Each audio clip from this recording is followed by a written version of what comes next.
Hola, muy buenos días. El dolor hay que ponerlo en palabras, sacarlo al sol y al aire para que desaparezca. No te disculpes hoy de lo que hiciste ayer, porque el mañana guarda un cántaro de miel para quien desvaído lo daba por perdido. Vuelve de ese destierro y desata con tus manos esos nudos de hierro. Olvida ya tus temores, agradece los favores y aprovecha lo que puedas, lejos ya de sinsabores. Haz más grandes tus deseos, desea lo que no se alcanza, así llegarás al menos a un lugar de esperanza.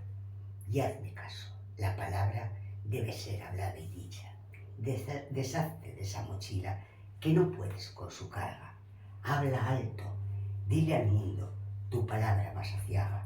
Así desharás el nudo con que la vida te ata.